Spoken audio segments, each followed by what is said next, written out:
Bueno, entonces vamos a comenzar con la sesión de hoy. Déjenme dar mi camarita y comenzamos con la primera pregunta. Bueno, ¿alguna de ustedes quisiera leer esta pregunta?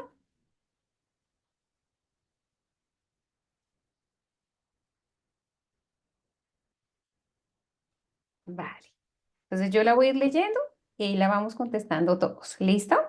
Entonces dice, in this case, between which layers is the blood accumulation most likely located? A 25 years old man is brought to the emergency room after head injury sustained in a car accident. He briefly lost consciousness in the scene but regained it soon after. Over the next few hours, he complains of a severe headache, nausea, becoming increasingly lethargic. Upon examination, his pupils are unequal and he has difficulty moving one side of his body.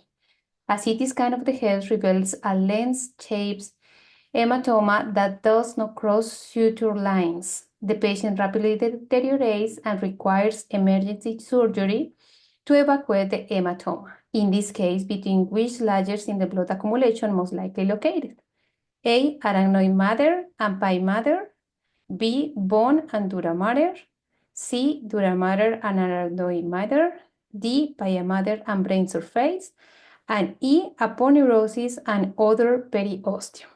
Entonces, ya que tenemos este caso clínico, ustedes, ¿qué diagnóstico comenzarían? ¿Qué diagnóstico le pondríamos a este paciente?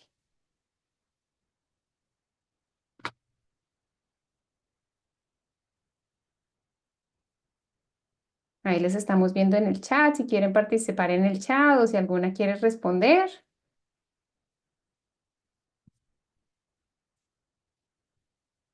Miren, tenemos un pacientito que tuvo un accidente, un trauma craneal, tuvo pérdida de la conciencia, después como que mejoró un poco, pero después de unas horas ya comenzó con dolor de cabeza, con náuseas, con letargia.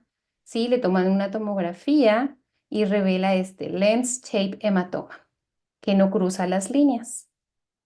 Entonces Juliana nos dice que la ve. Bone and dura matter. Muy bien. Ajá, y Juliana, ¿cuál sería tu diagnóstico? Empezando, ¿qué tipo de hematoma tendría este paciente?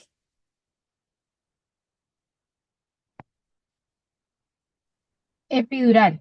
Epidural. Muy bien. Entonces, porque hay varias clavecitas que nos pueden decir que este es un hematoma epidural. Lo primero, si nosotros aprendemos las características de la tomografía, vemos que se revela esta imagen, ¿no? Lens shape, que es así como muy característico del hematoma.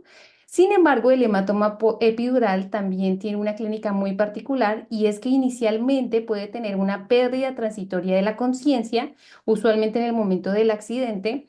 Después el paciente tiene un periodo lúcido en el que pues se recupera, tiene una recuperación completa de la conciencia y posteriormente cuando el hematoma va creciendo, este aumenta la presión intracraneana y puede provocar diferentes síntomas, ya sea por esta misma elevación de la presión intracraneana, por una herniación cerebral y puede llevar a coma o a muerte. De ahí la importancia pues de todo, de que todos los pacientes que tienen así un traumatismo craneoencefálico así estén conscientes, pues van a requerir una valoración, ¿sí? Entonces, comenzando con esto que les digo de la clínica, ¿sí? Entonces, de esto es de lo que nosotros nos debemos acordar, que inicialmente el pacientito va a tener así como una alteración en el momento del estado de conciencia, en el momento del accidente, ¿listo? Posteriormente, va a recuperar por completo su estado de conciencia y después, cuando el hematoma se comienza a expander, otra vez hay una alteración en neurológica, ¿sí? Secundario pues a todo lo que dijimos, a todo lo que puede llevar el aumento de la presión intracraneana. Ahora, hablando de un hematoma epidural, hay una región especial en el cráneo que si hay un trauma ahí, hay más probable que tengamos un hematoma epidural. ¿Ustedes saben cuál es esta zonita?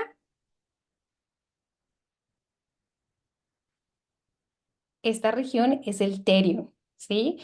El terio, como nosotros vemos aquí, es una zonita muy, muy delgadita. Es la parte así lateral del cráneo donde se une el hueso frontal, déjenme aquí les pongo, el hueso frontal, el hueso parietal, el temporal y el esfenoidal. Y como este es un punto muy débil, ¿sí? Ahí es donde hay más riesgo de que haya lesión de la arteria, de una arteria específica que es la arteria meningia media. Y esto es algo que también nosotros nos debemos acordar. Entonces, el terion es esta zona donde está la unión de estos huesecitos y como está delgadita, puede llevar lesión de esta arteria que es la meningia media. Y la meningia media es la que se ve asociada a hematoma epidural. Sin embargo, pues no la preguntan tan fácil. Usualmente como lo van a preguntar, es que nos van a poner un caso clínico de un paciente con un hematoma epidural y nos van a decir qué rama de qué es la arteria que se ve afectada. Entonces, en este caso, nosotros debemos recordar que la arteria meningia media es rama de la maxilar. Y la maxilar es de la carótida externa. ¿Listo? Eso sí no lo debemos saber porque sí lo preguntan muchísimo. ¿Vale? Entonces, siento que esto es así como lo más importantito. Ahora, aquí nosotros tenemos el huesito, tenemos la dura madre, ¿sí? Tenemos la aracnoides y tenemos la pía madre. Entonces, déjenme cambiar aquí.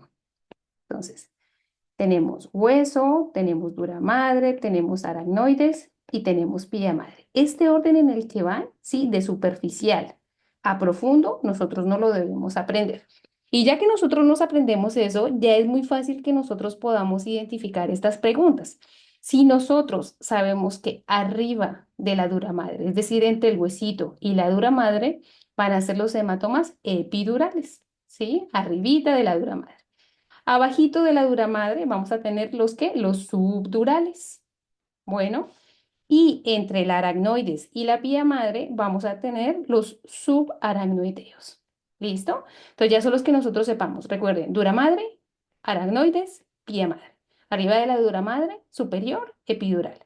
Abajito de la dura madre, subdural. Y entre la aracnoides y la pía madre, subaracnoideo.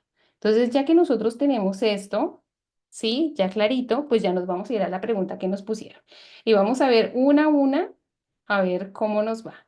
Entonces, si tenemos que nos preguntan que entre aracnoides y pía madre, aquí qué tipo de hematoma tendríamos. Entonces, sabemos abajito del aracnoides sería subaracnoideo, ¿verdad? Ahora, entre los huesitos y la dura madre, ¿sí? Entre el cráneo y la dura madre sería el epidural, que justo era el que nos estaban preguntando. Y así como nos dijo Juliana, pues esta es la respuesta correcta. Ahora, entre dura madre y aracnoides, es decir, abajito de la dura madre, ¿cuál sería? Perdón, aquí es subaracnoideo, ¿no? Aquí es subdural. Ahora, entre la pía madre y la superficie del cerebro, ¿sí? Usualmente en la pía madre, esta va a estar como muy adherida a la superficie del cerebro y no se va a formar un espacio para la acumulación de sangre. Sin embargo, si hay una contusión, un trauma fuerte, se podría ver asociado a una hemorragia intracerebral. ¿Listo? Pero que haya así como un espacio en este, no hay. Y el último es que tenemos es entre la aponeurosis y el periósteo. Y pues estas son las capas del cuero cabelludo. Entonces, estas no entran a la cavidad craneal, no se ven asociados a hematomas intracerebrales. Lo único que podría tener sería un hematoma del cuero cabelludo. Bueno, muy bien.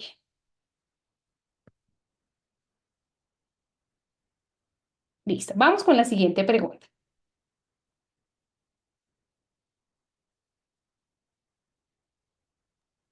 Ya, perdón, no podía, no podía reanudar el audio. ¿Alguien quiere ayudarnos a leer esta pregunta?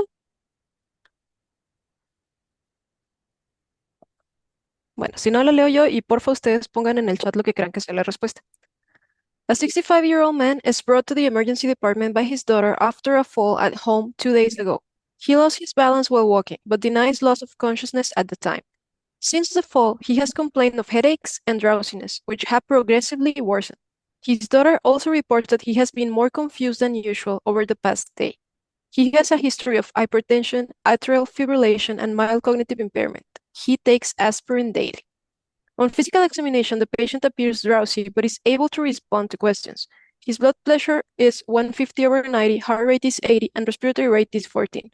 Neurologic examination reveals mild weakness on the right side, with diminished sensation in the right arm and leg. Cranial nerves are intact. Non-contrast CT scan of the head shows a crescent-shaped, hyperdense collection on the left hemisphere extending across suture lines. Which of the following is the most likely diagnosis?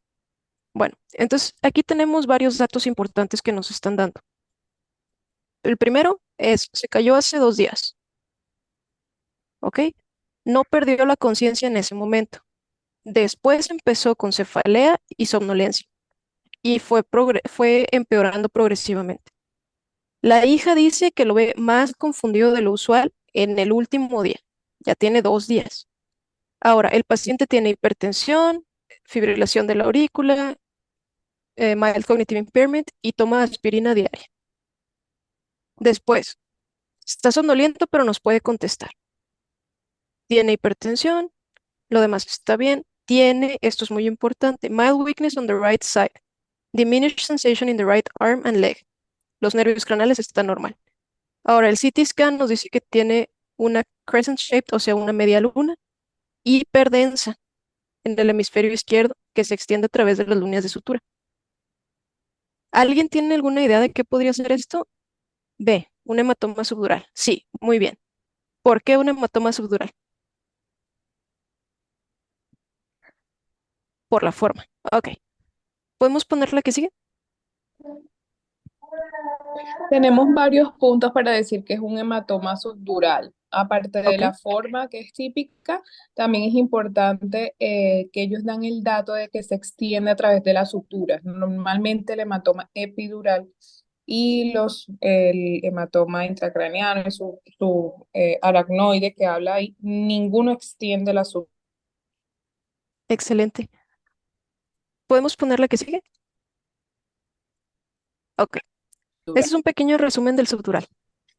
Entonces, para tener un hematoma o una hemorragia subdural tenemos una clasificación que es traumática o no traumática, dependiendo de qué tipo de lesión tuvo el paciente. Ahora, la mayoría de estas lesiones las tenemos que clasificar por tiempo. ¿Por qué? Porque aquí sí va a importar como este hematoma no compromete tan rápido el balance que tenemos de los líquidos intracerebrales, entonces puede ir evolucionando lentamente y hacerse incluso un coágulo. Por eso tenemos la división de aguda, subaguda y crónica. Aguda es desde el día de la lesión hasta 3 días, subaguda de 4 a 20 días y crónica mayor de 21 días. Las lesiones crónicas son más comunes en adultos mayores porque como ya empieza a tener un poquito más de atrofia el encéfalo, eso permite un poquito más de relajamiento ahí entre nuestro balance de los líquidos. Entonces, por eso pueden aguantar un poquito más. Cuando un paciente tiene una lesión, cualquier lesión de este tipo, lo primero que hay que hacer es darle medidas neuroprotectoras. Estas serían controlar la oxigenación, la tensión del paciente, su temperatura. Hay lugares en los que, por ejemplo, si tenemos ICUs, incluso se puede poner al paciente en una hipotermia controlada para disminuir el metabolismo cerebral y que no avance tan rápido el deterioro del encéfalo. Y más que nada, euglicemia. Ahora, los factores de riesgo para este tipo de lesión son la atrofia cerebral ya profunda, porque eso hace que las venas que están ahí tengan que atravesar un espacio más grande, o sea, es más largo, es más probable que se puedan dañar. La edad, si son o no alcohólicos, si tienen o no epilepsia, la hiponatremia por cualquier causa, la coagulopatía como nuestro paciente que pues ya tenía que usar aspirina, la hipertensión y en niños la meningitis, que tengan una historia de que están hospitalizados por meningitis pueden desarrollar un hematoma subdural. Ahora, como dijimos, hay aguda, subaguda y crónica. La clínica en la aguda va a ser pérdida de conciencia, la pueden recuperar, pero conforme va pasando el tiempo van a empezar con confusión. Datos focales de daño neurológico, como este paciente que tenía debilidad y también tenía pérdida de la sensación, perdón, aumento en la presión intracraneal, intracraneal sintomático, como papiledema, por ejemplo, cefalea que él también tenía, y si avanza mucho la lesión, incluso podemos tener herniación de distintas partes del encéfalo. Ahorita vamos a hablar de eso. Si es crónica, el paciente va a tener confusión, puede ir evolucionando hasta quedar en coma, cefalea recurrente, puede tener un déficit cognitivo dependiendo de qué área es la que se está dañando. Obviamente va a tener datos focales neurológicos y algo que les gusta mucho poner en las preguntas es un cambio de la personalidad. El diagnóstico de esta lesión, como ya lo dijimos ahorita, es un CT scan primero sin contraste. Si estamos sospechando que el paciente puede tener un tipo de hemorragia, no debemos usar contraste y va a tener forma de media luna. Como ya dijimos, el epidural es un baloncito, es un lente así, y esta es una media luna, como la que pusimos aquí abajo. Ya dijimos, sí cruza las suturas, por lo general no cruza la línea media, porque aquí tenemos la hoz del cerebro y no la cruza, pero sí puede hacer que las estructuras se empiecen a mover y muevan completamente la línea media, como aquí, que ya están aquí los ventrículos completamente eh, aventados hacia el otro lado. Si es muy grande, va a tener efecto de masa, que es este. Ahora, la densidad cambia dependiendo de la temporalidad de la lesión. La más común que pone en el examen es una aguda y es hiperdensa. Pero si ya tiene más de 20 días, como se coagula, se vuelve hipodensa. El tratamiento es sintomático y si acaso la lesión mide más de 10 milímetros o mueve la línea media más de 5 milímetros, como en esta imagen, ya se tiene que ser quirúrgico. Si vamos a tener un tratamiento conservatorio, fue el que dijimos en un inicio, mantener la oxigenación, mantener la tensión baja, la normotermia o hipotermia, dependiendo de dónde estemos, y tratar de controlar la glicemia del paciente. ¿Ok? Si quieres ya podemos pasar a la que sigue. Ok. Estas lesiones van a tener una consecuencia en la mayoría de los casos, que es que el encéfalo comienza a herniarse a través de los diferentes puntos de baja presión que tenemos o las debilidades que tenemos dentro de la bóveda craneana. Los puntos de debilidad por lo general son bajo la hoz del cerebro, ay, aquí bajo la hoz del cerebro, esta es la hoz del cerebro, el tentorio, que es lo que divide al encéfalo del cerebelo, y el agujero magno. Por esos tres puntos es por donde puede empezar a herniarse. Tenemos muchos tipos de hernias. Por ejemplo, la primera de aquí arriba, la subfalcina, que va debajo de la hoz o del falcium. Esa va a afectar aquí el cuerpo calloso. Aquí tenemos un hematoma que está arrojando todas las estructuras hacia el lado contralateral. Y entonces, aquí ya tuvimos esta herniación para acá. Esa herniación nos va a dar datos. Va a ser datos, unos del mismo lado de la lesión y otros del otro lado de la lesión, dependiendo qué tanto lo está moviendo. Como esta lesión jala las ramas de la arteria cerebral anterior, sobre todo la pericallosa, porque dijimos que aquí está el cuerpo calloso, vamos a tener hemiparesia contralateral, como la que tenía nuestro paciente, sobre todo de los miembros inferiores, porque si recordamos el homúnculo, aquí en medio están los miembros inferiores, luego pasa la cara y finalmente de este lado tenemos la boca y la lengua. Dependiendo de qué tanto se está herniando, son los datos que vamos a tener focales. Por lo general, siempre lo primero que se va a afectar es extremidad inferior. Ok. Lo otro que puede pasar es que como estamos moviendo todas las estructuras de la línea media y los ventrículos, al moverse y jalar aquí, tapemos el foramen de Monro y empecemos a tener dilatación de los ventrículos porque va a generar hidrocefalia del lado contralateral. De este lado se va a tapar, prácticamente no vamos a ver el ventrículo, y del lado contralateral se va a dilatar. Ok. Otra de las hernias importantes es la uncal del uncus, del lóbulo temporal, es esta de aquí abajo. Va a pasar hacia abajo del tentorio y se va a ir herniando aquí. El problema es que cuando empieza a causar ahí que se aprieten las estructuras, pues vamos a tener daño también del tallo cerebral. Ahora, esta va a jalar la arteria cerebral posterior del mismo lado. Entonces, estos pacientes llegan con una ceguera o una hemianopsia homónima contralateral, dependiendo de si nada más dañaron aquí el nervio o si ya empezaron a dañar el tallo. Esto nos va a causar la pupila de Hutchinson, que es fija y dilatada del mismo lado de la lesión. Si seguimos comprimiendo todo hacia abajo, entonces vamos a empezar con hemiparesia primero del mismo lado. Pero si se sigue moviendo mucho, vamos a terminar dañando también las estructuras del lado contralateral. Entonces, si el paciente empieza con un deterioro nada más del lado, por ejemplo, aquí del lado izquierdo, y pasan las horas y empieza a tener del lado derecho, ok, ahí ya tenemos que hacer algo y este paciente tiene que entrar directo a quirófano porque si no va a morir. Si tenemos entonces, ya pasamos aquí por las manifestaciones tempranas y empezamos ya con las manifestaciones tardías. Vamos a empezar ahora sí. Aquí tenemos núcleos de respiración. Entonces nuestro paciente va a empezar a tener una respiración. ¿Alguien sabe cómo se llama esa respiración? Es una respiración especial de un paciente que ya prácticamente está muriendo. Bueno, es una respiración de Cheyne-Stokes. Fácil. Ajá. Y otra cosa que vamos a poder ver aquí, como está comprimiendo y todos los vasitos de esta área son muy, muy débiles, entonces vamos a tener hemorragias de Duret en el tronco encefálico. Finalmente vamos a tener alteración de la conciencia y muerte. Otra de las hernias que podemos tener es la transtentorial ascendente. Esta es generalmente porque el paciente tenía un tumor aquí en el cerebelo o un golpe aquí abajo, pero más frecuentemente en el examen van a ser tumores que están causando presión hacia arriba y por eso el cerebelo termina herniándose, pero hacia arriba. Esta también nos va a dar una presión intracraneal muy elevada porque ya tapó el acueducto de Silvio, entonces todo esto se empieza a llenar de líquido y se empieza a dilatar.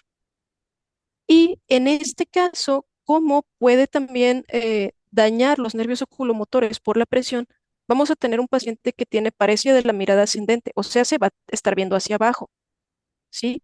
O dependiendo de cuáles sean los que dañe, también puede tener la mirada siempre hacia arriba. Aquí es importante también que como vamos a dañar los núcleos que están aquí, que son los núcleos rojos, si tenemos daño arriba del núcleo rojo, esto va a conservar todavía la flexión y vamos a tener un paciente en posición de descerebración, que es con los bracitos doblados. Pero si ya se dañó hasta abajo del núcleo rojo y ya no tenemos flexión, entonces nuestro paciente va a estar en decorticación y va a estar completamente extendido. Otro de los signos importantes que tenemos que ver, y es de los principales, es el papiledema. Cuando empieza a aumentar la presión intracraneal, aquí tenemos en este dibujito, empieza a aumentar la presión. Entonces, el nervio óptico va a empezar a hincharse porque está teniendo mucho, mucho edema. Y eso hace que en la fundoscopía nosotros podamos ver cómo el disco óptico pierde su forma. Normalmente el disco óptico se ve así bien bonito toda su línea, ¿no? Pero cuando tenemos papiledema, se pierde eso y empieza a tener así como estos piquitos aquí de los vasos y estamos viendo que se está hinchando. Ese es el primer signo que nos da una presión intracraneal elevada. Perdón, ¿podemos darle que sí? Ok, las últimas dos hernias. La hernia central, a mí me gusta pensar que es como otro tipo de hernia uncal. Aquí podemos ver dónde está la hernia uncal y esta es la hernia central. Lo triste de la hernia central es que lo primero que le va a pegar es el mesencéfalo. Entonces, luego vamos a empezar a tener este síndrome de degeneración rostro-caudal en el paciente. Esto es muy difícil de tratar y lo primero que vamos a ver es, como ya dijimos, la mirada desviada porque está dañando el nervio oculomotor y también las pupilas fijas y dilatadas. La pupila de Hutchinson era solamente de un lado. Aquí ya el paciente va a tener las dos pupilas. Y no sé si se acuerdan, pero es uno de los primeros signos que vemos en la muerte encefálica. Después va a seguir bajando todo este síndrome, va a ir bajando por el tronco. Vamos a tener, como ya dijimos antes, posturas de descerebración o de corticación porque se van a dañar aquí los núcleos rojos, que los núcleos rojos están a la misma altura de la sustancia negra. Y conforme va pasando hacia abajo, ya dijimos ahorita la de respiración de Cheyne-Stokes, bueno, va a seguir bajando, vamos a tener una insuficiencia respiratoria, un paro cardíaco, estado vegetativo o muerte. Y esto también va a ser, como dijimos en la anterior, cuando empieza a comprimir aquí el tronco, estas hemorragias de la arteria basilar, que son las hemorragias de Duret. La última hernia de la que vamos a hablar es esta que va en el foramen magno, aquí abajo. Ahora, podemos tenerlas, este daño congénito, como por ejemplo en el síndrome de Arnold-Chiari, o por un golpe. Aquí lo que se va a herniar es lo que tenemos en el cerebelo, porque es lo que está más cerca y es lo que es más fácil que baje.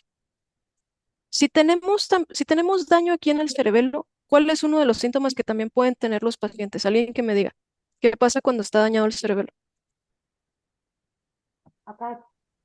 Ajá. Entonces también el paciente puede tener de lo primerito ataxia. Pero ¿por qué no nos vamos a dar cuenta? Porque el paciente va a estar acostado. La mayoría del tiempo estos pacientes ya son bedridden, entonces ya están acostados. Van a tener alteración del estado de conciencia, las posturas que ya dijimos, y otra vez, cada vez que dañamos lo que está aquí en el tallo, vamos a tener apnea, alteración de la circulación, porque empiezan a fallar todos los sistemas como el reticular ascendente y el resto de los sistemas que mantienen la presión vascular, y finalmente vamos a llegar a la muerte. Si les sirve de algo para las posturas de descerebración, a mí me gusta pensar, ok, está arriba del núcleo rojo, va a ser decorticación y va a ser una momia porque tiene los bracitos flexionados como los egipcios que les ponían los bracitos así encima del pecho. Y la descerebración, o que está haciendo planks, porque está completamente tenso como una tabla.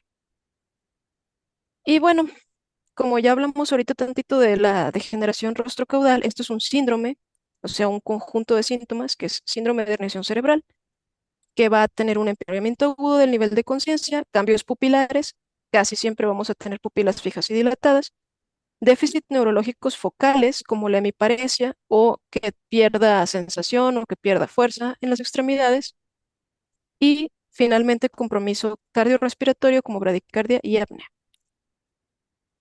Ok, ya podemos pasar a la que sigue. Muchas gracias, Lidia. Bueno, ¿quién quiere leer la pregunta?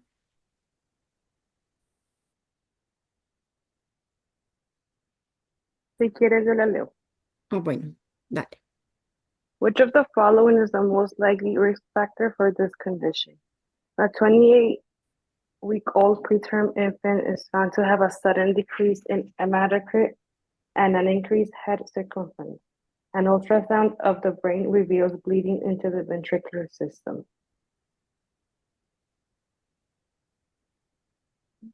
¿Qué crees que? Tiene una hidrocefalia. Sí.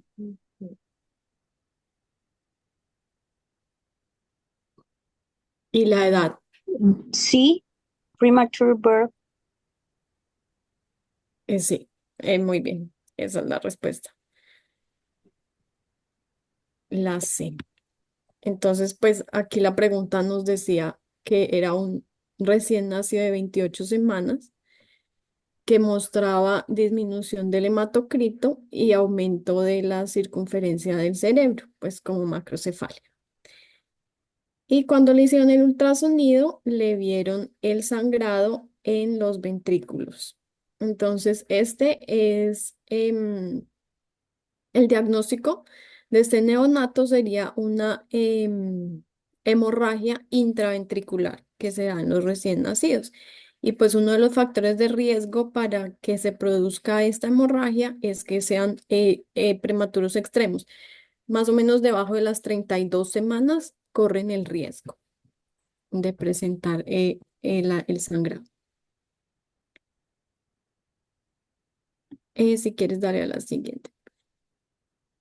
Entonces, bueno, aquí vamos a explicar lo de la hemorragia intraventricular del recién nacido. Entonces, entre los factores de riesgo, tenemos que después los prematuros, como les dije, por debajo de las 32 semanas, que tengan bajo peso al nacer, también puede que no sean prematuros, pero si tienen bajo peso al nacer o sufren de hipoxia neonatal o tienen una inestabilidad hemodinámica, o sea, están muy bajitos de presión o tienen una elevada presión arterial también puede producirse y si adicionalmente tuvieron infecciones intrauterinas como el citomegalovirus, el toxoplasma, sífilis, rubiola o el herpes simple virus. Entonces, todos estos son factores de riesgo para que presenten el sangrado y se da porque los vasos sanguíneos que están en los ventrículos laterales, más exactamente en la región germinal, que ahorita yo les muestro en una foto, pero eso es aquí arribita de los ventrículos laterales. em, pues esos vasos sanguíneos van a estar muy débiles y muy frágiles y cualquier cosa que les cambie, o sea, ya sea por hipoxia o que la presión arterial se eleve o se disminuya, causa ruptura y les hace pues que sangren dentro de los ventrículos. Si quieres, cambia, por favor. Entonces, aquí vemos que la sintomatología que se puede presentar en el neonato, entonces es que pueden estar con hipotonía o hipertónicos, pueden estar muy somnolientos o pueden estar muy irritables. em, y entonces esto se ve que pueden estar somnolientos por un tiempo y luego rápido cambian a estar irritables y luego vuelven a estar somnolientos, o sea, tienen cambios en el estado de conciencia. También tienen problemas para succionar y pues no se pueden alimentar adecuadamente. Vemos pues que hay agrandamiento de la cabeza, lo que pues es macrocefalia, abultamiento de las fontanelas, van a estar duras cuando las tenemos, hipotensión y pues sí, obviamente el sangrado es muy grave, van a tener convulsiones y pueden llegar a tener coma. Entonces, cuando tienen mucho sangrado, esto puede llevar a que se produzca algún taponamiento, ya sea en alguno de los ventrículos, en algún paso en algún ventrículo al otro, entonces hace que les dé hidrocefalia y pueden elevar la presión intracraneal. Entonces, pues eso también les puede conducir a la muerte. Y pues a largo plazo van a tener retraso en el desarrollo motor y cognitivo si pues se deja avanzar la hemorragia o la hemorragia es muy severa o dura muchos días, puede llegar a dañar eh, partes del cerebro. Y pues para el diagnóstico, entonces lo primordial para hacer el diagnóstico es hacer un ultrasonido del cerebro, lo que va a dejar determinar cuál es el grado de sangrado que tienen y la extensión donde va a estar afectada la cantidad que va a haber. Y pues unas cosas que se pueden ver, como decía, digamos, en el caso clínico, es que al hacer el análisis de sangre, pues van a estar un poquito anémicos porque pues están consumiendo los sangre y puede haber problemas de coagulación y pues por eso también puede ayudar para que estén sangrando. Dale. Entonces, en la ecografía se van a diferenciar los grados de sangrado. Entonces, aquí es donde yo les decía que es el área germinal, la matriz germinal, donde están los vasitos que se van a romper. Entonces, si es es un grado 1, el sangrado va a estar localizado ahí. Y a medida que va avanzando en grado, entonces digamos ya en el grado 2 pues ya va a estar en la matriz germinal y avanza hacia los ventrículos. En el grado 3 la hemorragia ya es tan severa que no solo está entre todos los ventrículos, sino que los dilata. Y en el grado 4 se alcanza a ir hacia el parénquima. Listo. Y pues a la sustancia blanca adyacente. Ah, bueno, sí, entonces aquí vemos que la matriz germinal es acá, entre el núcleo caudado y el ventrículo lateral. Y acá, digamos, este podría ser una hemorragia grado 1 en esta imagen. Dale. Entonces, en el manejo, bueno, para prevenir que se dé eso cuando uno va, bueno, si le da tiempo a la mamá para que no sea tan prematuro, pues es ponerle los corticoides antenatales y pues obviamente un cuidado prenatal para evitar que las mamás tengan infecciones durante el embarazo que les pueda producir alguna complicación al neonato. Entonces, los casos leves como el grado 1 y el grado 2 se pueden solamente pues el manejo, monitorizarlos con ultrasonido para pues evitar que avance, prevenir que avance o darse cuenta a tiempo si avanzó para otro manejo. Entonces hay que manejar la presión arterial para que no se suba y no cause más sangrado, soporte respiratorio y monitorear siempre la glucosa. Y pues en los casos graves, como en el 3 o en el 4, estos sí ya necesitan pues que se le derive el sangrado con una derivación ventrículo-peritoneal o una punción lumbar para que evitar que la presión intracraneal aumente y pues puedan desarrollar coma o herniación. Y las complicaciones a largo plazo, pues ya habíamos visto los problemas neurológicos, los niños pueden quedar con parálisis cerebral, un retraso en el desarrollo y problemas cognitivos. Dale.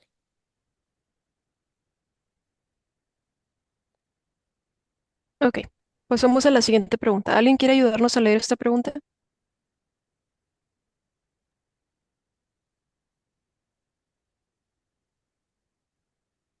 Adelante, Grace.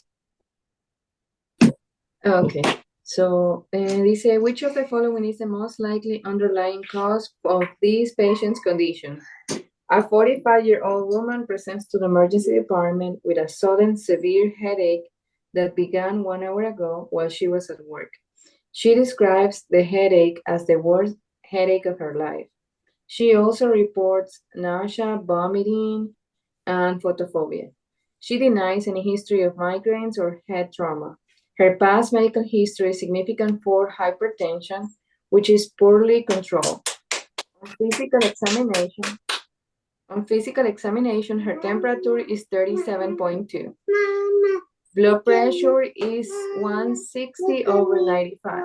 Heart rate is 100 and respiratory rate is 18. She appears in acute distress due to severity of the headache. Neurological examination reveals no focal deficits, but she exhibits neck stiffness and limited range of motion with neck flexion. Entonces, la respuesta sería un, perdón por la bulla. No, sí está súper bonito. Sería un, este que es el peor dolor de cabeza, es el tercero. No es epidural, no es subdural, es el tercero, que ahorita se me borró. Hipertensión. ¿Alguien más que quiera poner en el chat también la respuesta? Sí. Hemorragia subaracnoidea es. Ajá, y es a causa, si no me equivoco, pueden ser dos causas. Puede ser el aneurismas o malformation, arterioventricular malformation. Pero Ok. ahí ya no estoy segura. Ajá. Vamos a ver. Entonces, vamos a analizar desde arriba. Fue una cefalea sudden, severe, worst headache of her life. Tiene síntomas de irritación como náusea, vómito y fotofobia. Dice que nunca había tenido migrañas ni tuvo un trauma, pero sí tiene hipertensión que no está controlada. ¿Ok? 160/95, sí tiene elevada la frecuencia cardíaca, o sea que sí le duele un montón.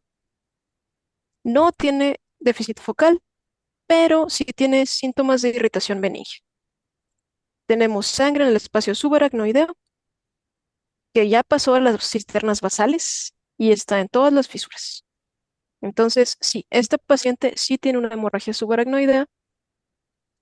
Y ahora, sí puede ser por estas dos causas. Estadísticamente es mucho más común que las mujeres tengan un Berry aneurysm que sea roto. Si fuera una malformación arteriovenosa que ya le dio sintomatología, la paciente ni siquiera hubiera llegado consciente con nosotros. Ok. Vamos a ver la que sigue, por favor. Y la que sigue. Bueno, entonces aquí tenemos un resumen otra vez. Puede ser traumática o no traumática. En el caso de nuestra paciente fue no traumática. Aquí tenemos un diagrama del polígono de Willis, ¿sí? Y estamos viendo en qué lugares podemos tener un aneurisma sacular o Berry aneurysm también. Entonces, es muchísimo más común en la arteria comunicante anterior, pero sí podemos tener en todos los puntos débiles del cruce de las arterias, como aquí, aquí y aquí. Pero apréndanse este porque este es el más común. Ahora, si les toca la mala suerte de que no les pregunten eso en el examen, hay que checar porque la mayoría de estos van a decirles que tiene algún tipo de síntoma focal. Entonces, ya viendo qué síntoma focal está teniendo, podemos saber dónde está. Entonces, en estos pacientes tenemos factores de riesgo. El primero es que tengan hipertensión. La edad, porque entre más edad tenga el paciente, lo más probable es que tenga aterosclerosis y la aterosclerosis también nos puede empeorar este cuadro. Fumar también, la enfermedad poliquística del riñón autosómica dominante, como normalmente van a tener quistecitos o aneurismas en muchas partes, también nos puede dar un aneurisma aquí. Y el Ehlers-Danlos, porque el Ehlers-Danlos, como sabemos, es un error en la colágena y también nos puede afectar los vasos. Ok, siguiente punto. Siempre van a decir que es la peor, ay, leemos para atrás, que es la peor cefalea de su vida. Eso, prácticamente si dice eso, ya sabemos cuál es la respuesta. En la clínica van a tener síntomas de irritación meningia, como estábamos viendo en esta paciente, y como la sangre empieza a pasar por todas las fisuras y empieza a afectar todos los núcleos y empieza a aumentar mucho la presión intracraneana, vamos a tener vómito. Posteriormente, si sigue sangrando, va a tener pérdida de conciencia. Y dependiendo de dónde es, como dijimos ahorita, de qué parte, de qué arteria es la que está dañada, vamos a tener síntomas focales. Ahora, para el diagnóstico en radiodiagnóstico, otra vez, paciente que pensamos que puede tener hemorragia, paciente al que no debemos darle contraste. Aquí va a estar bien bonita la figura porque podemos ver cómo todas las fisuras están comprometidas con sangre. En todas partes tenemos sangre. Y este paciente tenía tanto sangrado que incluso entró al sistema interventricular. ¿Ok? Ahora, ok, no tengo un TAC en donde estoy, pero puedo hacerle una punción lumbar. El líquido de estos pacientes, como está teniendo un sangrado que se va hacia adentro de los ventrículos y está afectando el líquido cefalorraquídeo, vamos a tener dos cosas. O puede estar rosa, porque empieza a tener eritrocitos, o vamos a tener algo que se llama santocromía. El líquido cefalorraquídeo por lo general es completamente transparente. Si tenemos cualquier cambio de color, sabemos que hay una patología. En este caso, por la degeneración de los eritrocitos y todo los metabolitos que van a entrar al líquido cefalorraquídeo por este sangrado, va a ser santocrómico. Va a ser como amarillito, casi tirándole al color de la orina normal. Y obviamente en el conteo celular vamos a tener células rojas o eritrocitos elevados. ¿Por qué? Pues porque está sangrando y están entrando a nuestro líquido cefalorraquídeo. En estos pacientes, dependiendo de qué tan rápido llega el paciente con nosotros, podemos realizar una reparación endovascular, ponerle un coilcito ahí o ponerle gel para que se pueda cerrar el aneurisma, o entrar, abrir la calota, entrar al encéfalo, entrar a todas partes y sellar ese vasito. Lo que le podemos dar al paciente cuando estamos en medicina interna y nos llega algo de esto es nimodipino. El nimodipino evita el vasoespasmo porque donde está sangrando la arteria, ¿qué es lo que va a intentar hacer para generar hemostasis otra vez? Va a tratar de comprimir aquí para que no tenga tanto sangrado. Y eso nos va a causar que si viene por aquí hacia acá el flujo y aquí ya me lo cortó, pues de aquí arriba voy a tener un infarto y voy a tener isquemia. Entonces tenemos que darle nimodipino para evitar que suceda eso, es una de las complicaciones. Ahora, si nuestro paciente fallece y realizamos una autopsia, esta es una de las pocas, prácticamente la única patología que nos va a dar este tipo de cerebro. Cuando nosotros sacamos el cerebro en fresco, sí, tiene sangre, pero cuando lo lavamos, el cerebro retorna a su color normal. Ajá, en niños es más frecuente las malformaciones arteriovenosas, sí. Va a regresar a su color normal, pero por la localización del sangrado, como está debajo de la aracnoides, no vamos a poder retirar la sangre. Se va a quedar aquí atrapada entre la aracnoides y el encéfalo. Entonces, eso va a ser muy característico. Eso también se los pueden poner en las preguntas. Oye, es que no se quita la sangre cuando lavamos el encéfalo. Oh, pues puede ser esto, una hemorragia subaracnoidea. Y aquí vemos que está todo lleno de coagulitos. Y probablemente si le pudiéramos dar zoom, podríamos ver que ahí está el Berry aneurysm, pero van a tener que creerme porque casi no se ve. Muy bien. Ya, Gracias. la que sí. Vale, vamos con la siguiente pregunta. ¿Alguien quiere leer esta pregunta? ¿Nelsa? Okay, I try. Gracias. The following is the most likely underlying cause of this patient intracerebral hemorrhage. A 62 years old man with a long history of poorly controlled hypertension present to the emergency department. After suddenly developing a severe headache followed by weakness on the right side on his body and difficult speaking. His family report that he collapsed at home and has been unresponsive signs of physical examination. His somnolent, has right side hemiplegia and slurry speech. Blood pressure is 80 over 105 millimeters and pulses 60 per minute. A CT scan of the head revealed a large hemorrhage of the left basal ganglia. Mhm. A sacral aneurysma, hypoxia, encephalopathy, Charcot-Bouchard aneurysma, hypertension, encephalopathy, cerebral amyloid, and here artery venous malformation. Okay. Muchas gracias, Nelsa. ¿Tú te irías por alguna? Mm, I am thinking. Mira, vamos a hacer la recapitulación para que sí nos ayuden en el chat. Mira, en el chat nos ponen la D como alguna opción. Entonces aquí tenemos un paciente ya grande, 62 años, tiene antecedente de larga data de hipertensión que ha estado mal controlada y ahora presenta una debilidad en el lado derecho que tiene una hemiplegia derecha y una dificultad para hablar, o sea, una disartria. Entonces, Mm, hasta ahora tenemos que está bien hipertenso, mal controlado, pero vemos que la hipertensión arterial puede ser factor de riesgo para muchas hemorragias intracerebrales. ¿Listo? Entonces, aquí un punto clave va a ser lo que nos describen en la tomografía, que en la tomografía nos describen una hemorragia en los ganglios basales izquierdos. ¿Sí? Entonces, esto ya nos está hablando, bueno, empezando pues de una hemorragia intracerebral, ¿verdad? Y en este caso, mira, nos ponen la D y la C como opción. Entonces, en este caso, la respuesta correcta, como nos dice Yoli, es la C, Charcot-Bouchard aneurisma. Bueno, ¿por qué esta es la respuesta? La respuesta es porque este paciente que presenta hipertensión, la hipertensión mal controlada es el principal factor de riesgo para una hemorragia intracerebral. Pero como vimos, también se podía presentar en la hemorragia subaracnoidea. Entonces aquí la clave es la imagen. La imagen que nos presenta una hemorragia en los ganglios basales, que aquí no la describen así ganglios basales, no la pueden describir como que está en el putamen o, o en partes del tallo. Esta hemorragia se va a ver a hemorragias de microaneurismas que son provocados por esta hipertensión y estos microaneurismas son llamados de Charcot-Bouchard. ¿Listo? Estos son pequeñitos aneurismas que se desarrollan en las arterias penetrantes del cerebro en respuesta a la presión arterial crónica. Por eso todos los pacientes que nos pongan van a ser hipertensos de larga data y que están mal controlados.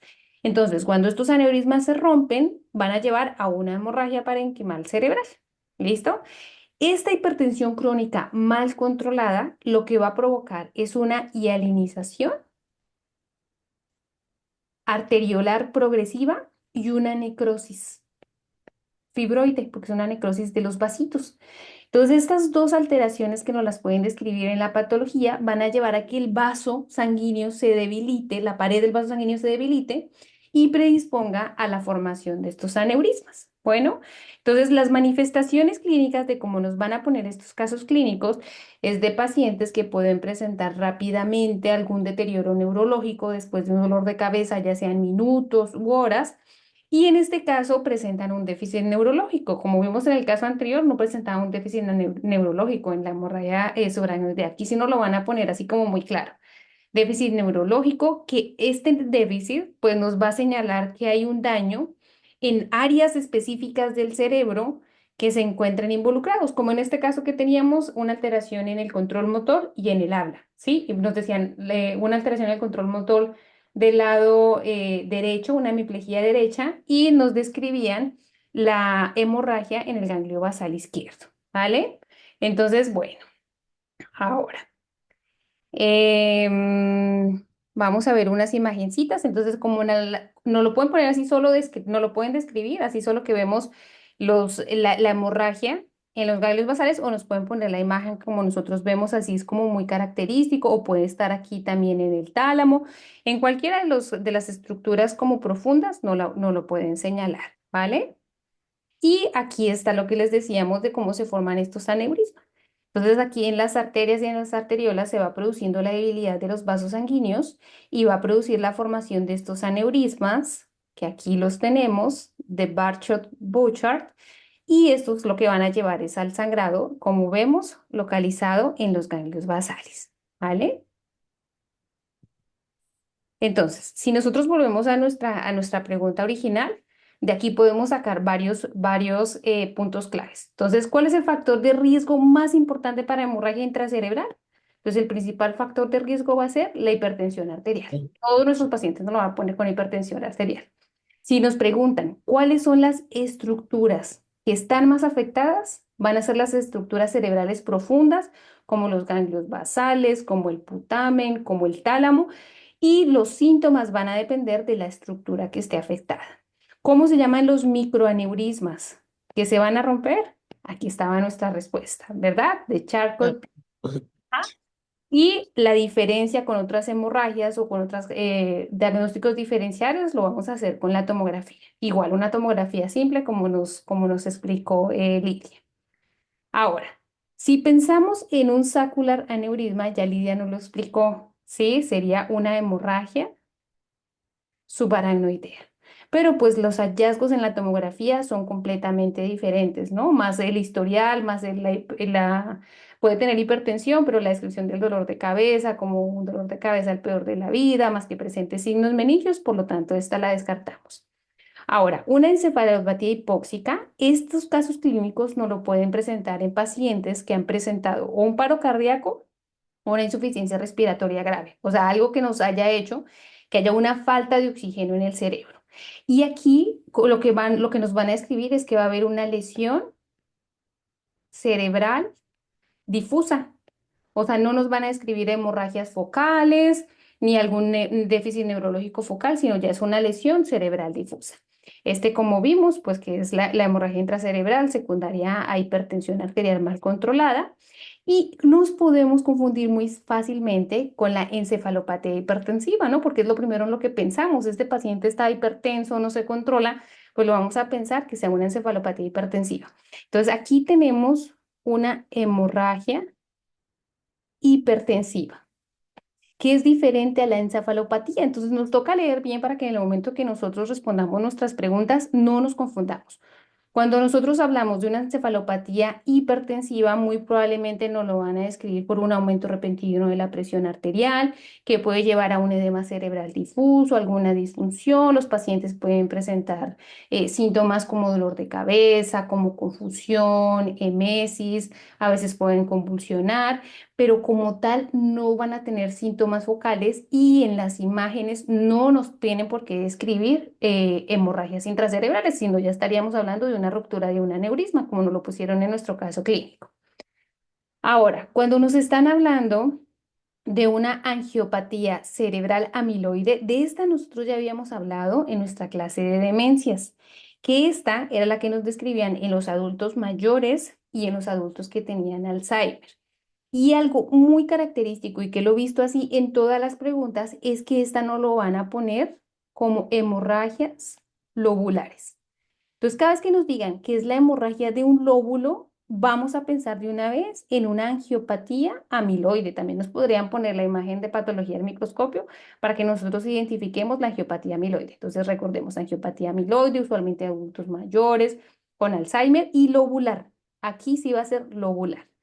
Y en cuanto a la malformación arteriovenosa, como vimos en el caso clínico anterior y como nos pusieron en el chat, pues estas anomalías vasculares que sí nos pueden llevar a una hemorragia, usualmente se empeoran en pacientes jóvenes, ¿sí? Muy jovencitos o niños que ya tienen antecedentes o de convulsiones o dolor de cabeza. O sea, que se presente a los 62 años no es posible y adicionalmente, pues las imágenes de tomografía no van a concordar. Bueno, entonces aquí ya tenemos varios diagnósticos diferenciales que vamos a tener en cuenta cada vez que nos presenten un paciente con hemorragia cerebral. Sin embargo, ahorita más adelante los vamos a repasar, ¿vale? Muy bien.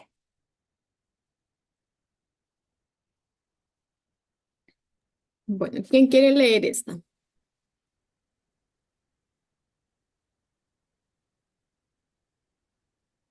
Bueno, entonces yo la leo. Entonces dice, the structure causing these patients most likely disorder normally drains into which of the following regions? An 80-year-old woman is brought to emergency department because of difficulty walking, urinary incontinence, and increased forgetfulness. Physical examination reveals an unsteady gait and shuffling feet. A CT scan of the brain is shown. Ok. ¿Alguien quiere ayudarme con el diagnóstico?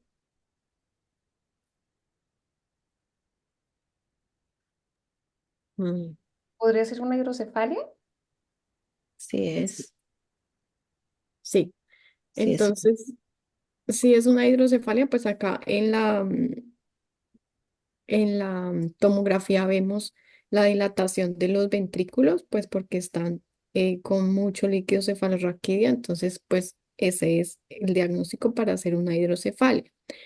Pero entonces la pregunta nos está diciendo que ¿cuál es la estructura que causa que se presente esa hidrocefalia porque está fallando el drenaje normal del líquido cefalorraquídeo?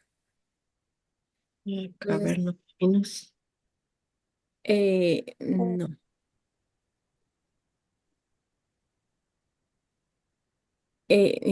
no, no sería la A. Yolanda dice la E, sí, la E, el superior sagittal sinus. Ujú, esa es la respuesta. Ok, entonces ya les explico en la siguiente. eh, Dale, eso. Entonces, para primero empezar, bueno, vamos a ver cómo es la producción normal del líquido cefalorraquídeo. Entonces, el líquido cefalorraquídeo normalmente se va a producir por los plexos coroideos que están en los ventrículos laterales y una pequeña cantidad también se hace en el tercer y en el cuarto ventrículo por los plexos coroideos, pero principalmente son los ventrículos laterales los que producen la mayor cantidad de líquido cefalorraquídeo. Entonces, el líquido cefalorraquídeo normalmente circula, entonces son producidos en los ventrículos laterales, luego pasan por el foramen de Monro, que es acá, al tercer ventrículo y del tercer ventrículo fluyen por los forámenes, no, por el acueducto de Silvio al cuarto ventrículo y en el cuarto ventrículo salen por los forámenes de Luschka o de Magendie y ya van al espacio subaracnoideo, pues donde circulan alrededor del cerebro y de la médula espinal, pues para cumplir su función. Dale. Entonces, el drenaje, pues una vez que ya se ha producido el líquido cefalorraquídeo, ya ha cumplido su función, él se tiene que reabsorber en el sistema venoso para pues que no se produzca la hidrocefalia. Pues sí, la acumulación de líquido. Entonces, el drenaje normal es por el seno venoso, entonces el líquido pues drena al espacio subaracnoideo y de ahí se va a los senos venosos por las vellosidades aracnoideas. Estas son las que hacen la reabsorción del líquido para que se vaya por el sistema venoso. Entonces, una vez ya estando en el sistema venoso, entonces este se va principalmente, la mayor parte del líquido se va por el seno sagital superior, que es este. Todo este de la mitad es el seno sagital superior, que es el que va a llevar el líquido cefalorraquídeo y, em, y el otro que lo hace también es el seno transverso, pero en menor cantidad. La mayor cantidad, y pues lo que nos estaban preguntando en la pregunta anterior era el seno sagital superior, que es el que drena la mayor cantidad de líquido cefalorraquídeo. Ya una vez estando ahí, pues ya está en los senos venosos, se va la sangre a las venas yugulares y pues ya se meten en el sistema venoso y ya así se recircula el líquido cefalorraquídeo para que no se acumule. Listo, ya puedes cambiar. Entonces, ahora sí, pues ya vamos a ver la patología, el diagnóstico que tenía el paciente, que era la hidrocefalia. Entonces, pues la hidrocefalia, la definición es que es acumulación anormal de líquido cefalorraquídeo en los ventrículos del cerebro y esto puede llegar a causar una hipertensión intracraneal y daño cerebral. Entonces, pues también los pacientes pueden llegar a tener coma y a herniarse, pues por si la hidrocefalia es muy, muy grave. Entonces, la hidrocefalia se divide en comunicante y no comunicante. Entonces, la no comunicante, que es por una obstrucción, entonces esta es una obstrucción del flujo del líquido cefalorraquídeo entre los ventrículos. Entonces, las obstrucciones se pueden dar ya sea por una estenosis del acueducto de Silvio, las malformaciones de Chiari que vimos ahorita, que nos dijo Lidia, los tumores cerebrales o las malformaciones congénitas. Y las hidrocefalias comunicantes se dividen en dos, en las que son de presión normal y otras que van a generar aumento de la presión intracraneal. Entonces, en estas comunicantes hay un problema, es en la reabsorción del líquido cefalorraquídeo por el sistema venoso, que fue el que vimos ahorita. Entonces, puede ser causado por cicatrices posmeningitis. Esta le da, pues, digamos, los recién nacidos cuando presentan la meningitis, pueden estar ya recuperados de su meningitis y 2 o 3 semanas después de haber sido completamente curados de la meningitis, vienen porque presentan hidrocefalia y es porque las vellosidades aracnoideas hicieron cicatriz y no pueden reabsorber el líquido. Entonces presentan la hidrocefalia. Hemorragias subaracnoideas también producen esta hidrocefalia y pues las infecciones. Entonces en esta va a haber aumento de la presión intracraneal que pues se puede ver con papiledema y pueden llegar a herniarse. Dale.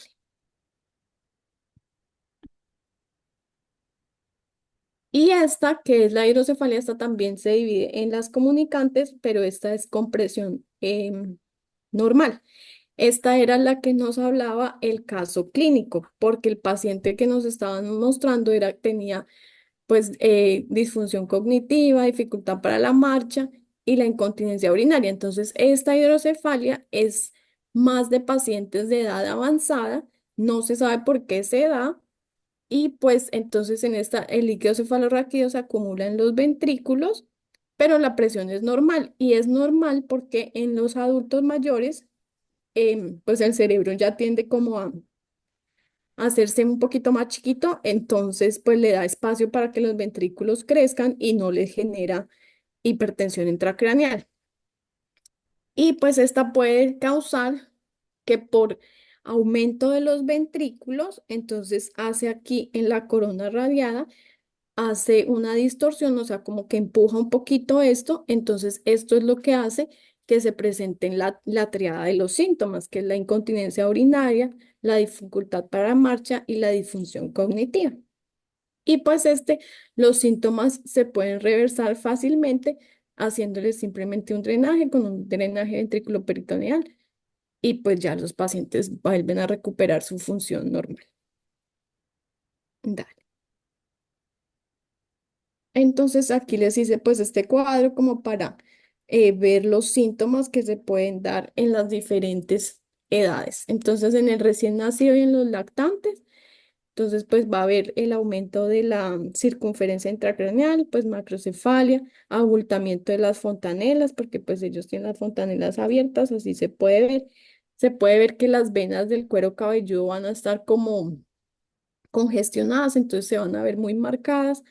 Va a haber somnolencia, irritabilidad, que también pues alternan, pueden ir de somnolencia a irritabilidad en cualquier momento, vómito y desviación de la mirada hacia abajo, pero pues esto ya también puede ser porque ya pueden estar con mucho aumento de la presión intracraneal.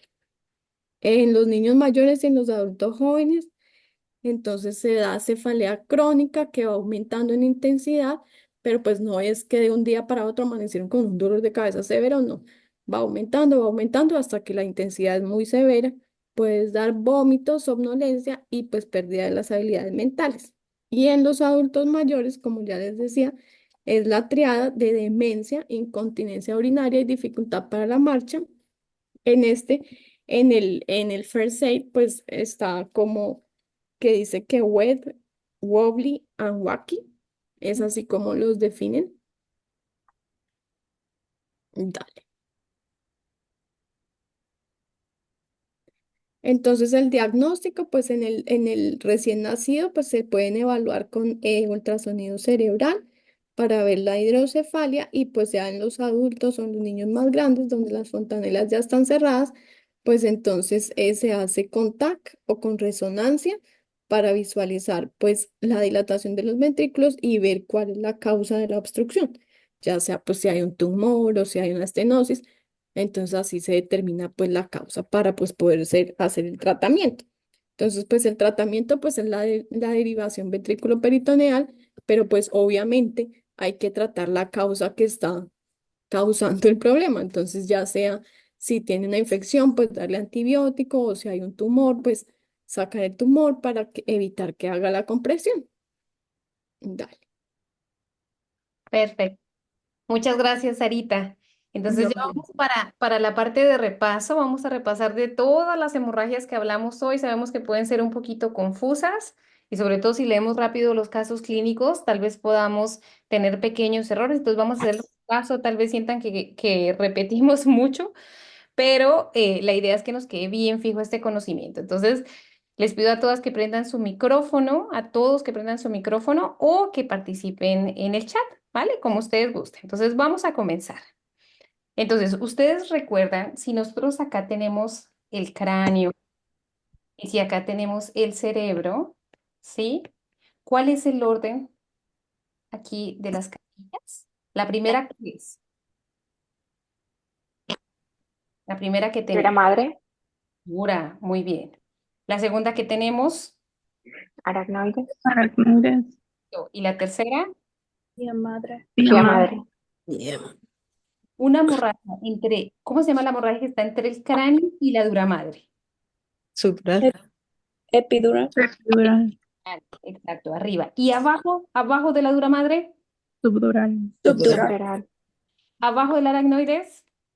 subaracnoidea, subaracnoidea, ¿Listo? Ya no se nos olvida, ¿verdad? Dura madre, aracnoides, pía madre. Arriba de la dura madre, epidural. Abajo de la dura madre, subdural. Y abajo de la aracnoides, subaracnoidea. Perfecto. Muy bien. Ahora, ¿cuáles de estas hemorragias de las que acabamos de hablar tiene esta clínica? Que en el momento del trauma tiene una disminución en el nivel de conciencia, después tiene una recuperación y después tiene un deterioro neurológico. epidural, epidural, Bien, epidural. Recordemos que la epidural usualmente no lo van a poner así. Paciente que cuando tuvo el trauma, el accidente, tuvo algo de deterioro, se recupera por completo y después otra vez tiene un deterioro neurológico. ¿Listo? Entonces es epidural. Y del hematoma epidural, un trauma, ¿en qué región del cráneo es el que más nos tiene riesgo de tener un hematoma epidural?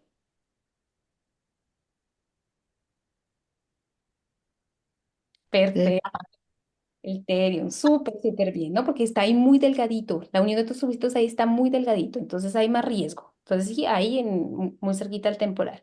¿Y qué arteria es la que se ve afectada ahí cuando hay una lesión del terion?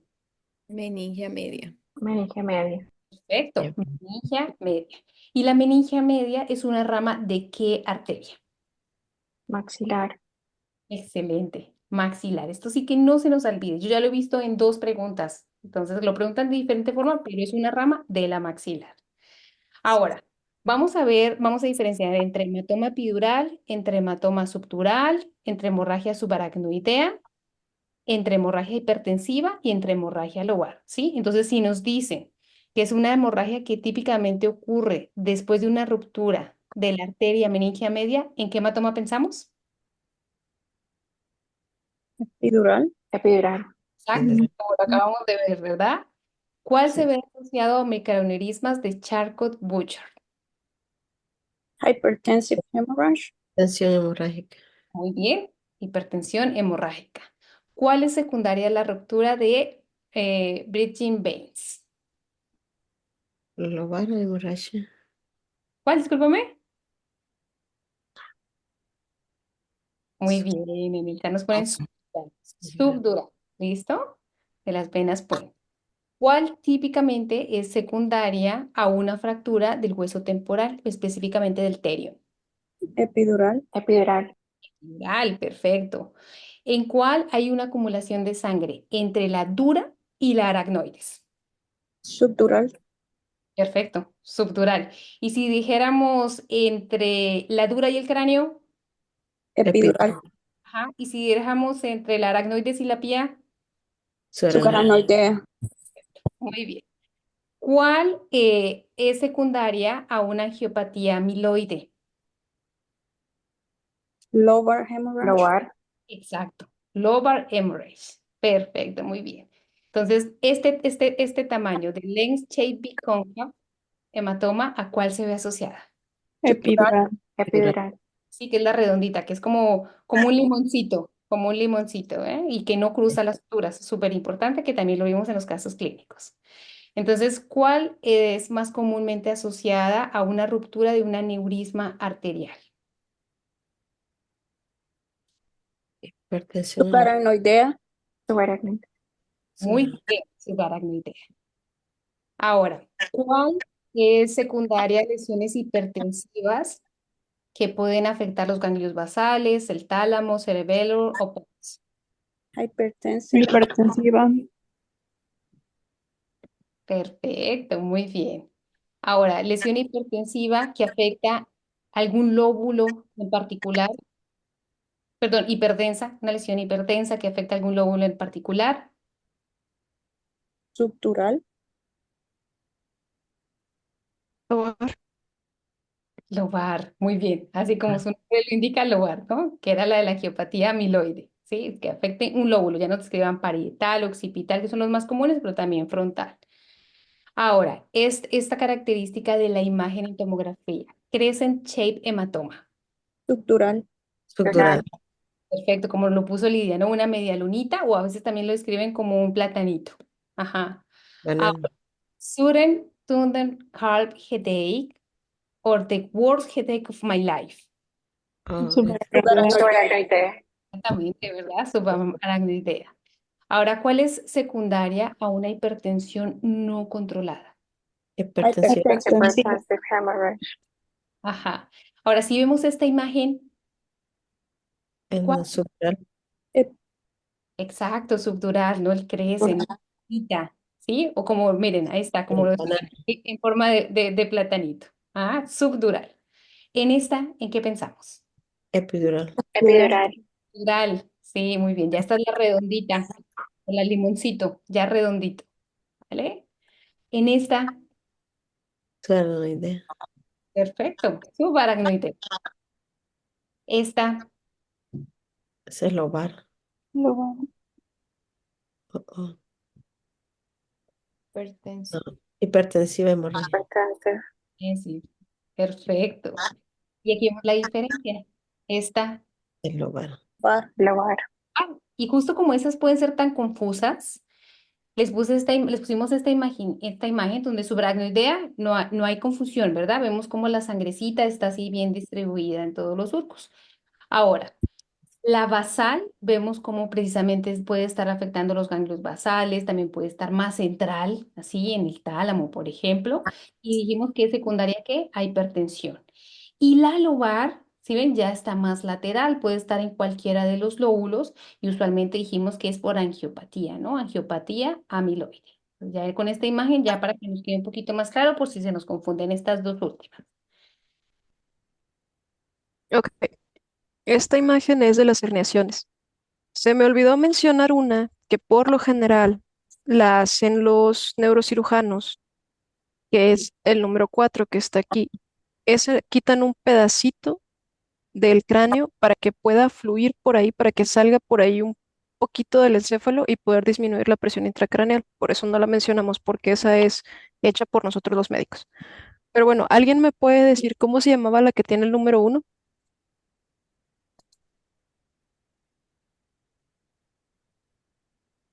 Bueno, la número 1 es una hernia uncal. ¿Le puedes explicar, Marce? La número 2, bueno, la número 2 que dijimos que se puede herniar ahí mesencéfalo es la hernia central. Central. Ok. La número 3, Transfacial. Tentorial. subfalcina, y lo que se hernia es el cíngulo, que es esa partecita que está justo ahí pegadita al lado del cuerpo calloso. Eso es lo que se hernia y es una subfalcina por debajo de la hoz del cerebro. Ok, la 4, la acabo de mencionar. Ajá, la transcalvaria. La 5, Ay, perdón. que es la, sí, transtentorial ascendente. Aquí se hernia un poquito del cerebelo. ¿Y a qué dijimos que se asociaba a esta? ¿A qué lesión iba a estar ahí? ¿Qué era lo que iba a empujar hacia arriba el cerebelo? Tumores de cerebelo. Tumores, ajá. Y la sexta también es del cerebelo, pero es hacia abajo, hacia el agujero de alveolar, que es la amigdalina. Muy bien. Ok. Ahora vamos a hacer otra rondita. Ahora vamos a tener en cuenta estas características, ¿no? Saccular aneurisma, hypoxic encephalopathy, Charcot-Bouchard aneurysms, hypertensive encephalopathy, cerebral amyloid angiopathy, and arteriovenous malformation. Entonces, ya que las leímos, si pensamos en una subarachnoid hemorrhage, ¿en cuál de estas características pensamos? Saccular. Perfecto. Saccular aneurysm. Saccular aneurisma. Ahora, diffuse cerebral dysfunction due to extremely high blood pressure, no localized hemorrhage. Hipertensiva. Hypertensive. Ok.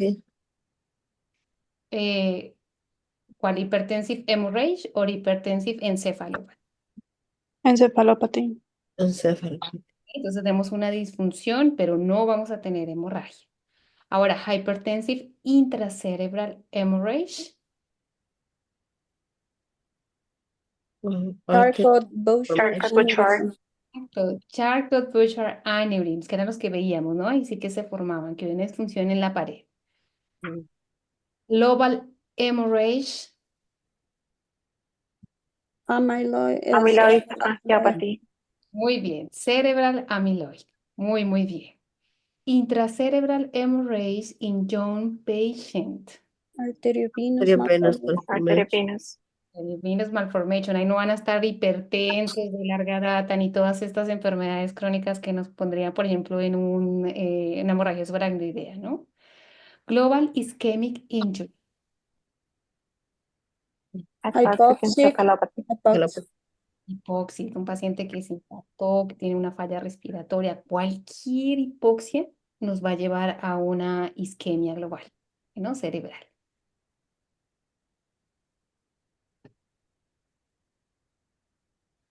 Bueno, entonces aquí, un lactante con antecedente de meningitis del recién nacido con somnolencia e irritabilidad que presenta evidencia de aumento del tamaño del cráneo y las fontanelas abundadas. ¿Cuál sería el diagnóstico? Hipertensión endocrinal. Hidrocefalia. Una hidrocefalia. Sí, Hay una cicatrización y ya. sí, muy bien. Pon hidrocefalia comunicante. Ujú. Dale. Y la causa es lo que ya habían dicho, que es la cicatrización Ujú. de las aracnoides, post-meningitis. Dale. Entonces, ¿cuál es la triada de la hidrocefalia con presión normal? Urinary incontinence. demencia and ataxia. Ujú. Incontinencia urinaria, dificultad para la marcha y la disfunción cognitiva. Así la wet wobbly walkie. Muy bien, dale. Entonces, un recién nacido de 30 semanas que presenta hipotonía, irritabilidad y dificultad para alimentarse. ¿Cuál sería el diagnóstico? Hemorragia Hemorragia intraventricular. intraventricular. Hemorragia Ujú. intraventricular. Muy bien. Hemorragia intraventricular del recién nacido. Muy bien, dale. ¿Cuál es el seno venoso principal para el drenaje de líquidos cefalorraquídeo? Sagital. Hospital Superior. superior. Vital superior. Sagital superior. Muy bien. ¿En dónde se da la mayor producción de líquidos cefalorraquídeo? Ventrículos laterales. Ventrículos laterales. Ventrículos laterales. Muy bien.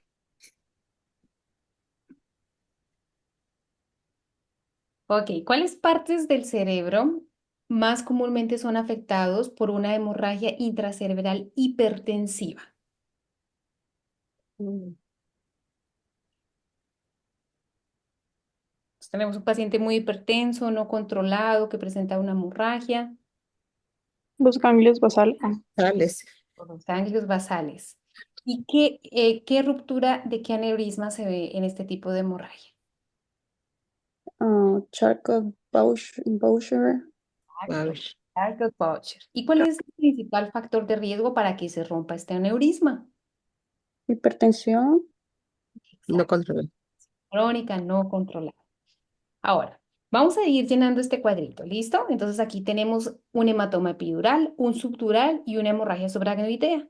Entonces, ¿cuál es el vaso que típicamente se ve involucrado en un hematoma epidural? Meningia media. Meningia media. Media. ¿Rama de qué? Maxilar. Maxilar. Maxilar. Ah, mira, se me fue este. El hematoma subdural, bueno, que en inglés nos ponen así como las venas puentes, ¿no? Pero yo me acuerdo de este porque casi de todas las hemorragias es el único que dice venas. Bueno, aquí en español la ponen como venas corticales de conexión. Y en la hemorragia supraracnoidea, ¿cuáles son los vasos involucrados? La afección vascular. Entonces, el aneurisma. Bueno, los aneurismas o, como dijimos, las malformaciones arteriovenosas. Cada uno va a tener sus factores de riesgo. Entonces, en cuanto a la ubicación, ¿dónde se va a encontrar el hematoma epidural? ¿Entre qué y qué capita? Epidural, Cráneo y duramadre. Cráneo y duramadre. el subdural, Duramadre y aracnoides. El aranoide. perfecto. Subaracnoideo, Entre el aranoide y la subaracnoidoides y pía madre. y madre. Muy bien. Ahora, en cuanto a las manifestaciones clínicas, el epidural, Recupera la conciencia después de haber, si tuvo un accidente, recupera la conciencia y luego vuelve Aunque pierde la conciencia, perderla. luego está vigil, después otra vez pierde. tiene su periodo de lucidez, ¿verdad? Y otra vez pierde la conciencia. En el hematoma subdural, Es progresivo. ajá, va a depender, ¿no? Como nos dijo Lidia, si es agudo o si es crónico. Si es agudo, puede tener alteraciones desde el inicio y si es crónico, puede ser alguna alteración gradual.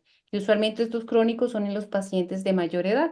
Cuando yo estaba en la universidad nos decían, viejito apendejado, hematoma subdural asegurado, porque este es ese hematoma crónico que pueden tener alteraciones de la conciencia, que no encontramos así como otra causa, y ahí tiene su hematoma subdural oculto secundario a la atrofia cerebral que presenta, ¿vale? Y en la hemorragia subaracnoidea, ¿cuál es la manifestación clínica? El peor dolor de cabeza. En su vida. Cabeza más signos meningios, ¿sí? Rigidez nucal, pero pues por la clínica fácil lo descartamos de una meningitis. Ahora, hallazgo en la tomografía de un epidural.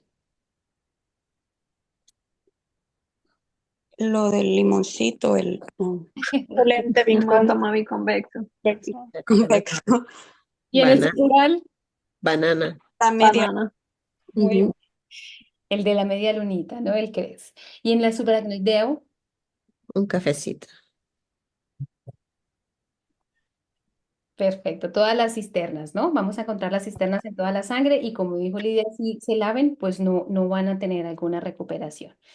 Ahora, Si en un subdural se hace una punción lumbar, ¿qué hallazgo nos pueden describir?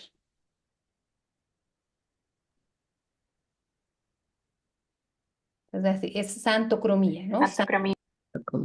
Glóbulos rojos y que se ve color amarillito. Ahora, ¿a cuál de estas tres hemorragias nosotros debemos hacer prevención de vasoespasmo? Paranoia, Ya, ¿y con qué medicamento? nimodipina. Nimodipina. Sí, muy bien. Listo, pues muy bien, chicas. Muchas gracias por conectarse hoy. Gracias, doctora. Gracias a ustedes, estuvo súper Muchas interesante. gracias a todos. Gracias, doctora.